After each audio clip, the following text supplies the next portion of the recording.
And recognizing that no matter what, it's work. Right. Whether you're doing the work 9 through 11, building an academic profile and applying for those scholarships, or if you're doing the work to pay off the loans. Like, it's going to be work regardless, and accepting that.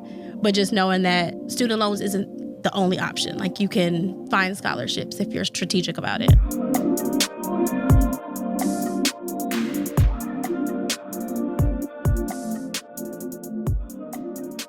So I bet you're one of the millions of people who want to know how to be able to afford the average cost of public college education is $40,000 a year, and that's public. I don't even want to quote for you what private education is. And that's why I'm so excited that you are here today for this episode of the Thank Me Later show with me, your host, Jini Thornton, where we help you master your money and transform your life. So, of course, we're going to be talking about scholarships today because I can tell you right now, there probably is not enough other aid for you to cover the cost of education. And every other day, we are hearing from folks with a ridiculous amount of student loan debt. And part of the issue is they're not proactively on the search for scholarships. So we're going to help you navigate this whole scholarship process today. So if you are tuning in with us for the first time, welcome. We are so excited you're here. If you are returning, we appreciate you. Please make sure that you are subscribe and like and share this content, because if you don't have college-age kids, you certainly probably know someone who does. And this information is going to be very impactful and help to transform their life. And I'm so excited about our guest today, who I happen to know pretty well, Miss Teyonna Ridgeway. Hey, Jini. Hey, Teyonna. I'm going to be all formal and introduce you the right way. Act like we don't know each other. Act like we don't know each other. Give you your shine. So Teyonna Ridgeway is a graduate of Howard University. Ain't you? Okay. You know? I knew you were going to do that. You're lucky I didn't have my Howard. Okay. HU, where she studied public relations and psychology. Teyonna Ridgeway is an integrated marketing strategist and content producer with over 10 years of experience.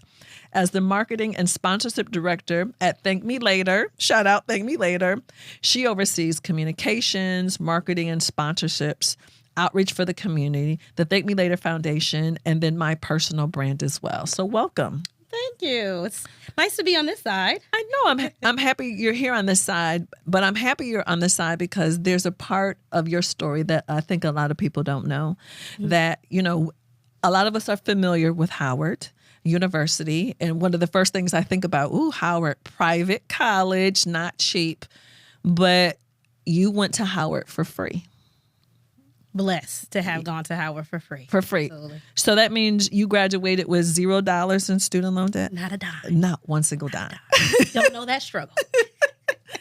And that's major accomplishment, particularly to attend your dream school.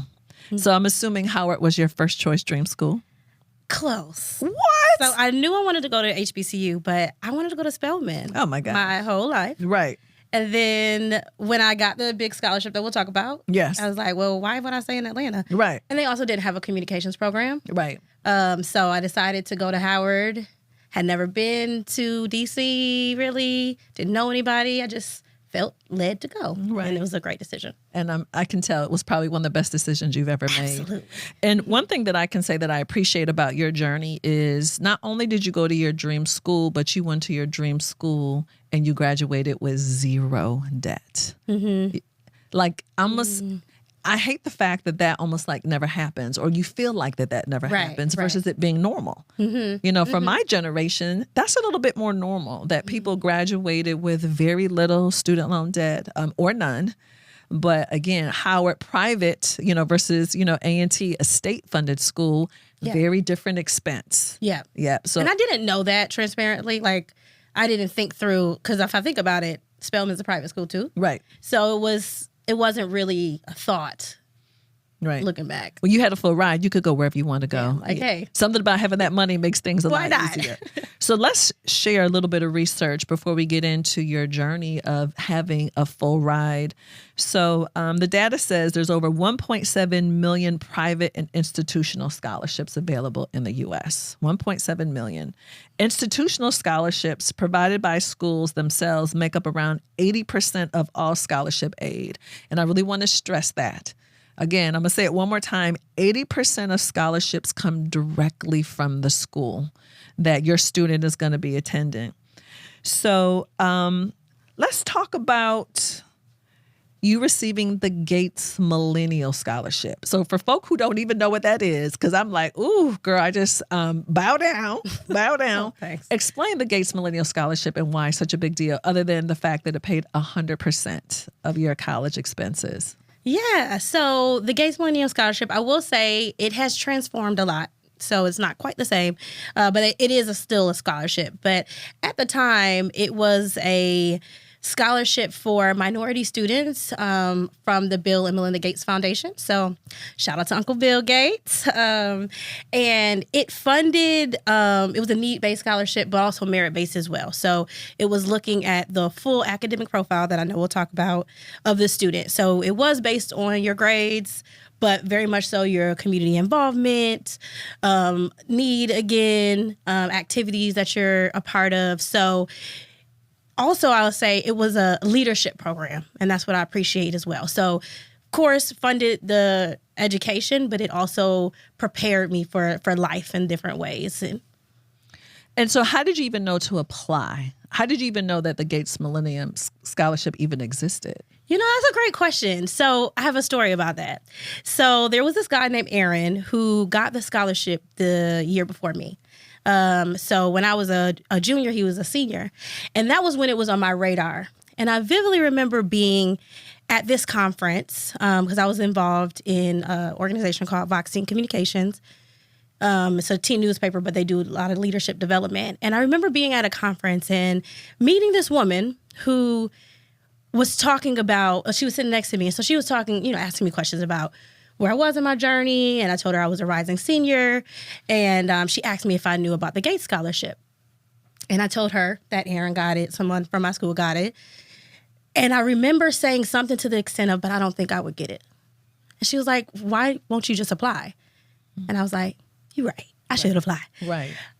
So that's kind of how I found out about it. So that woman, never saw her again, but she gave me the confidence to say, you can qualify for this too. Like, you're deserving of it and you need to shoot your shot. I think the big call out that I have about what you're saying, though, Teyonna, is that you started honing in on this in your junior year. Mm-hmm. And I think that's a big misstep that people make, is that people are doubling down and getting really focused their senior year. And I don't want to be discouraging to people, but that you're putting a lot of pressure on yourself when you're waiting. Right. Really the best time, and we've talked to some of the best people in the business, Desiree Robinson, who say really about the ninth grade year. Yeah. You need to start your scholarship search. Absolutely. But I think also too, when you talked about some of the key things, your community service involvement, your leadership, all of the things, you were building your profile. Like, what do you know what your profile needs to be? If you're waiting until it's time to apply versus saying, I'm heading towards this. Let me put myself in a good position. I need to know what's going to be expected of me or expected of my student in order for the student to qualify for it. Absolutely. And I think to emphasize what you said about build, like, it's building on the activities you're involved in, building on the relationships for people who can write the letters of recommendation. So if you start in senior year, you're a little late. So it wasn't something I really intentionally did, but I was building my profile 9th through 11th grade for sure. Right. So just to brag on you a little bit more. So in addition to getting the Gates Millennium Scholarship, you got some other scholarship money too. I did. Like, girl, like you already had the full ride. Who gave me money? I'm taking it. So why did you keep applying? Like, what was it? Was there another gap that you were trying to fill? Or you were like, ooh, let me just shoot my shot? So the thing is, you don't find out if you get Gates at the time, right? Scholarship has changed, so look it up. You don't find out until April. So in Georgia, we graduate in May. So I'm applying for everybody's scholarship. I'm applying for Coca-Cola, the Horatio Alger. There's a lot of other big scholarships. I applied for all of them. And I didn't find out about Gates until April. And the other scholarships that I got that were the local scholarships, so I'm applying for them simultaneously, essentially. So, for example, what other scholarships did you receive? So one, I think this is Georgia specific, but the Make a Difference Foundation. That was a scholarship. I got a lot of scholarships from the local chapters of the Black Greek letter organization. So from Stone Mountain, Georgia, so the Stone Mountain Lithonia chapter of the Deltas and the Zetas and the Omegas. So those, you got all three of those. I did. And I think the AKAs too. You were shooting your shot everywhere. Because it's like, I didn't know. And I attribute a lot to, like, I knew I had to figure it out. And so I knew I had to make a way. So if it wasn't Coca-Cola, maybe the money from the Deltas and the AKAs could pile up to be able to afford college. And so those were, like $1,000 here, $1,000 there, but those add up. And they were just for freshman year. But it was certainly a nice package by the time I went to Howard. So what do you mean you had to figure it out? Yeah, so I have always been very self-driven. So I recognize all students are not like that. But a part of it is like, I come from a low-income background. My mom didn't go to college. She's like, I can help however you let me, however you need me to, but I don't know what to do. The blind leading the blind. So I just took it upon myself. Again, that self-motivation, but also knowing that if I did not go after it, it wouldn't happen. So I knew like I said, I had to figure it out. I had to build those relationships, get involved, and make a way for myself because I knew that I didn't come from a family who could provide that financial support. And did you have the goal, like, I'm going to college, but I'm not going to be in this debt? Were you focused? Were you honed in on that, or it just happened to turn out that way for you? I was focused on that. Okay. Like, I considered student loans, and I don't remember why I was like, no. Like, I didn't have no student loans, but I'm like, is there another way? Let me try to find that other way, and then if I have to, okay. Looking back on what I've learned from working with you, it's a no. Right. But at the time, it just was like, well, maybe there's other options. Right. And I'm so happy to hear you say that because what I've noticed, and I know you have too with us working together, it's student loans have become so easy that it's just the automatic yes. Yeah. So why not? Yeah, why not? Versus people saying, not in a chance, and you know what, am I going to do this? Right. And I'm looking for people to stand their ground and saying, no, I absolutely have some other options. Yeah. We're going to fight like hell looking for these other options so we don't spend the next 20, 30 years or whatever it is paying that debt back. Absolutely. And recognizing that no matter what, it's work. Right. Whether you're doing the work 9 through 11, building an academic profile and applying for those scholarships, or if you're doing the work to pay off the loans. Like, it's going to be work regardless, and accepting that, but just knowing that student loans isn't the only option. Like, you can find scholarships if you're strategic about it. Well, I appreciate the fact that you didn't allow the fact that your mother had not attended school to be an excuse for you. Because I could see a lot of people kind of tapping out like, oh, I don't know. And I don't know what to do. So knowing that your mother could not support you in knowing the process or when the due dates were, how was she able to support you in that process? I'm really glad you asked that question because certainly, financial support is important, but my mother gave me emotional support.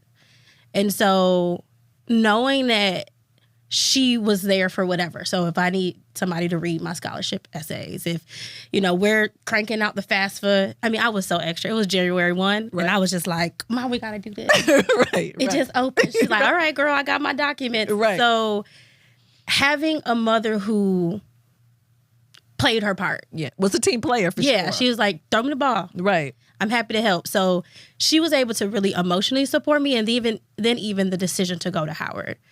Again, wanted to go to Spelman. Howard was the only out-of-state school I applied to. I think there's a lot of fear associated with that. And so when I decided to go to Howard, she's like, let's go. So just having that, because I know so many times parents may have a vision that they have for their kids and try to guide them in that. But for my mom to be like, girl, whatever you're doing, I'm cool with, as long as you're safe with it. And one thing that I just really want to say is, it does take a team effort. You know, students are going to need some support, whether you know how to fill out the forms, yes or no, you've done it, yes or no, but just again, reading essays, helping them keep up with the calendar, managing all of the deadlines, whatever all of the things are, doing your part as a parent, you know, helping to complete the financial aid forms. Like, it is literally a team effort. Everyone's family is a little different, you know, depending upon who might need to be that person on the team. But you really have to lean in senior year. I see people who the students all want to have fun and turn up. I get that. Right. Parents are like, ooh, Lord, this is my last year. Well, it's really not your last year. Yeah. It's your last year of high school. It's only your last year of high school. So you want to lean in during this time and not, you know, take your foot off the gas right now, because it is critically important that you're trying to get as much money as humanly possible. And my thing too, Teyonna, we've talked about this. To me, it tells you a lot about your student, how much they're willing to lean in. I see parents are reaching out to us all the time. Hey, where do I find this? Where do I find this? And I'm always telling parents, I don't want to hear from you. Right. I only want to hear from your student. If your student isn't contacting me, I'm not sharing any information with you. Yeah. Because I need the student to lead. This is their education. Yeah. It's not y'all's. There will not be two names on that degree. Right. Right. They have to do the work. And I think it helps build the muscle of, like, if we can do this now when we're in college, mom's not going to be there to help guide you through, you know, finals. So I think it is important for parents to support and be there, right? But ultimately know that it's not their responsibility. And if the student isn't willing to put in the work, then they may need to reevaluate the whole situation. For sure. So speaking of work, let's talk about your scholarship strategy, because it is in fact a strategy to manage the process, the deadlines, all of the things. Share with me how you approached getting to this money. Yeah. So because I did start early, you know, I say junior year when I really was like scholarships. I was tracking the deadlines for these national scholarships. So I knew that they were the ones that was going to pay the bulk of the expenses. So being able to know when the deadlines are, having a system for the scholarship essays, because you can repurpose a lot of those essays, but you know, if you have them all over the place versus one single folder, then it makes it a little harder. So kind of taking the time to look at what the questions were to see, hey, I can pull, you know, this from there. I can pull that from there. And then mention the letters of recommendation. So the activities that I was involved in, I knew who could write my letters of recommendation. And I also had a diverse perspective. So I had my guidance counselor, Ms. Denson, who I have a story about. I had my teachers. I was involved in the teen newspaper. I had people from there. So just having people who knew me in different ways. So that would be my recommendation, is to stay on top of those deadlines. For sure. Be organized about how you're applying. And that goes in tandem with staying on top of the deadlines. And then having a different representation of who can speak on behalf of your student. You're making me think about a deadline story. So I had a student who was entering A&T this fall, and literally 24 hours before the scholarship application was due, they reached out to me asking me to write a letter of recommendation. 24 hours is crazy. 24 hours, literally. So it was due to A&T the next day. That's crazy. Yes. And this is actually the second time that this has happened to me. And I'm just like, there's no management here. Yeah. Because you have to back in. That's the day that it goes to the school. Right. You have to give the people who are busy, the teachers, the guidance counselors, all the organizations. You're not the only one that they're writing letters for. Right. So that's telling me a lot about your system and your style, or lack thereof, actually. Right. And there's just no consideration, because you're just trying to get over the hump at that point. Yeah. So one person I actually did help. The other person I didn't. But I literally did not have the time. Yeah. I didn't have the time. I'm like, I feel like I'm cramming for a final. Right. You know, like a pop test or something that just came out of nowhere. You're not going to get the best out of the whomever handling it this way. Yeah. Yep. And that student did not receive the scholarship. Yeah. Even for the one that I did right. you can't show up your best way. Yeah. So you have to know all of these these scholarship deadlines and work backwards for them, sure. Absolutely. And I know it seems like a lot. We have the scholarship tracker that you created. Yep. And that, I know people think we're being a little extra, but it's important because there's so many deadlines, y'all. And it's the deadlines, and then it's also like keeping track of where you are in the process. So, and that's what the tracker helps you do. Did you give the letter of recommendation instructions to, whoever's writing it? Did you, complete the scholarship essays? Like, there's so many steps. And so having some type of system, of course, I didn't have that system when I was a student, but I created it for someone like myself. So I think it's important to stay on top of those things. So a couple more questions before we go to our hotline call. Let's talk about building an academic profile. Because what does that even mean? Because I know a lot of people just think, oh, it's just the transcript, it's the grades. So let's talk about building an academic profile. Yeah. So building an academic profile is thinking about who the student is holistically. So academics is important. I'm not going to say that it's not, but it's not everything. And also a 4.0 is more common than you think, especially nowadays. So let me interrupt you 1 second. I was just at a board meeting at A&T. We admitted a student with a 4.7. How is that possible? I'm like, how is that possible? How many AP classes? They're like, do you realize how many students they're entering now that are above a 4.0? Wow. Like, that is not even unusual anymore. Like, they're like, whatever. I'm just like, how are you at a 4.7? Right. When did it start to go that high? Exactly. So anyway, it just made me think about that. Yeah, it's like that's not the golden ticket anymore. Not anymore. And it wasn't even when I was in school. So academic profile includes academics. But then, again, what extracurricular activities are you involved in? Are you a leader in your church? Are you involved in things outside, like community service? Like, it's just kind of thinking of who your student is holistically. And then I think it's important to lean into their interest and their passion. So for me, I've always been passionate about communication and writing. Growing up, that was all I thought I was good at. I was like, people who can dance and they're athletic, I can write. So I followed that. So getting involved with the yearbook, getting involved with the teen newspaper. So I didn't know quite what I wanted to do, what I wanted to study, but I knew that at least this was a path. And so I think when building your academic profile, just kind of thinking of what your student is passionate about, what are they interested in, and then what is in arm's reach. So their church, community service, just kind of how they can go deeper with those organizations. You're making me think about, too, my scholarship journey. I was fortunate enough to be a Wegmans scholar. Wegmans is a regional grocery store chain. And they paid 50% of my tuition the whole time I was in school. And it was simply because I worked at the right place and I had the right GPA and I was a good employee.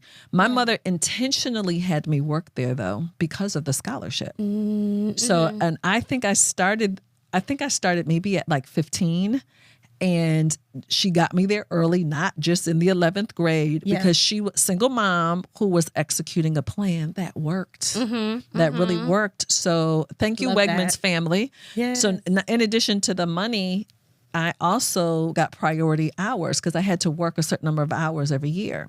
So whenever I came home for Christmas or over the summer, I automatically was top on the list for getting hours.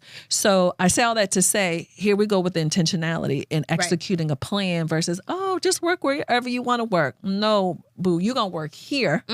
It's going to lead you here. This is because it's going to lead you here. And that's exactly what it did for me. I love that. Yeah. All right, y'all. Now it is time for our hotline question. And we don't have an audio today, but shout out to Natasha in the Thank Me Later community for submitting her question in advance. We appreciate that. And Courtney, our social media manager, you're going to ask us the question. Yes. So Natasha asked, what are the steps for financial aid for current college students? I know to look for merit, local, but are the steps the same as a graduating senior? So I'll be happy to answer that. Current college students, I see them really struggle, Teyonna, because there's so much money available for graduating seniors. So if it were me and I had a student who was already in college, your best opportunities are the money that's on that campus. Your student has got to have a really close relationship with their department. Their chairperson should know who they are. They should be BFFs with the people who are in the financial aid office. The money typically at that point is at the school or at the college level. But you're going to have to be intentional about that, though. You're going to have to be very intentional. And just one more thing, Natasha, the school does not want to hear from you. The school wants to hear from your student. So just make sure that your student is building that relationship and you're not sending the emails to the chair of the biology department or chemistry engineer, whatever it is. You need to make that personal connection yourself. Love that. Love that. All right, just a couple more questions for you. I know what's hard for a lot of people, unless they're probably cheating now with ChatGPT, is writing essays. Can be a challenge in the scholarship process, but it can be a very big part of it. Any advice on what people can do to kind of differentiate themselves or the best way to approach this process?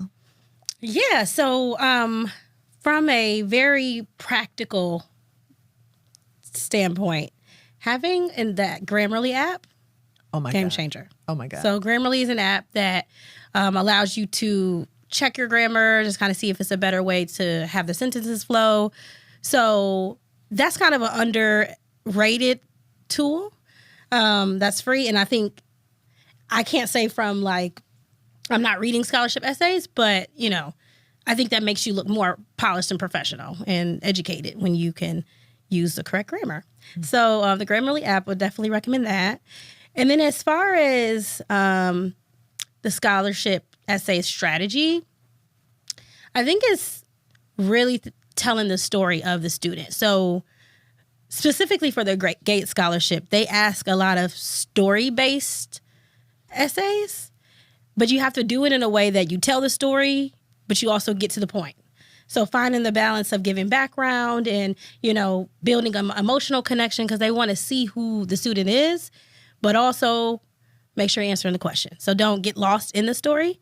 So I think lean into the power of storytelling. And so with the beauty of ChatGPT, won't say, you know, ask them to write the essay, but ask ChatGPT to give you some questions of how to tell a story. Because it's very natural for me because, again, writing was my background. But for those who struggle in that area, I think you can use the AI tools to help guide you onto how to tell the story. And then, you know, think about different life moments, experiences that just help to communicate who you are. I think that's what they're looking for. It's like, we see your GPA, we see your involvement, but like, who are you at your core? And if you can pull on the heartstrings a little bit, that helps. For sure. One more thing I want to talk to you about are letters of recommendation. So I was just thinking about a story. So you know my best friend Kim, her daughter Storm just graduated from A&T. I was at a board meeting at A&T. Storm had come over to meet me. The chancellor of our school was in close proximity, came over, was just kind of chit-chatting it up. And he's like, so what's going on? And she's like, I'm applying for graduate school. And our chancellor looked at her and said, I would love to write you a letter of recommendation. Okay, Storm. Like she couldn't believe it. I was like, girl, you better email this man tomorrow. And so I know who can matter. You certainly want people who know your student well or know, but also people in high places that can certainly help too as far as the strategy. So talk about your letter of recommendation strategy. Yeah. So, and any tips that you have for folks. For sure. So earlier I mentioned the value of building relationships. So one relationship I built was my guidance counselor, Miss Denson. And when I say I was in her office every other week, like I would literally just go in there and be like, hey girl, what you doing? Okay, you got girl. Anything for me? Like I was real like homegirl with her. Right. So not saying that's professional for everybody, but I built a relationship and like essentially let her in throughout my personal life so that when I teed up that letter of recommendation, she had something authentic to say about who I was. She knew you. Yeah. Like it wasn't like, oh, copy paste from the internet. So highly recommend, building relationships. And then also this is the senior guidance counselor. So again, people in high places, for a high school, she's that lady. No question. again, I was involved with Vox Teen Communication, so I had like executive director write that recommendation. So being mindful of people who can speak to you, but also who their title matters. And so as far as some tips, I think to the point of you were saying in your story, give them time. Give them time. Like, be persistent and follow up. Ask them to, in a polite way, butter them up a little bit. It would be an honor if you could write this letter of recommendation, and respect that they have their own life, and also give time for you to get it back. Include a little wiggle room if, they may take a few extra days, but don't come up on the deadline. And then save those letter of recommendations to see how you can use them for other scholarships. So I love that. Yeah, it's like, let's not recreate the wheel here. Ms. Denson wrote this letter. It's going to apply for Gates, but it's also going to apply for the Delta organization. And so as we get ready to wrap up, any final tips as many of our listeners are on this scholarship journey? Final tips. I would say to be persistent and to just keep going. Like, and also over apply for things. Because a lot of times you don't know if you're going to get them until it's coming up on graduation. And so you don't want to put yourself in a situation where, oh man, I wish I would apply for more. So I think doing the work now and being intentional, but just applying for more than you think you need, just in case you get those rejection letters. But just keep going at it and know that what you're doing now is really going to benefit you in the future. Right. Only the tip that I wanted to share, I wanted to say it to all the parents is, you just have to settle in that this is work. Mm-hmm. Like it's a season of work. It's not just the season of celebration. It's going to take some work. So go ahead and get your mind right, get your schedule right, build your life to support the work that has to happen to get your student over the finish line. Yes, in your head, you would love to think that they're going to be able to manage all this on their own. More than likely that's not true. Mm-hmm. So just whatever role you need to play, every situation is different, but please do not take your hands off the wheel right now. Please don't do that. And I promise you, if you do it, listen, you will thank me later if you do, for sure. So as we get ready to close,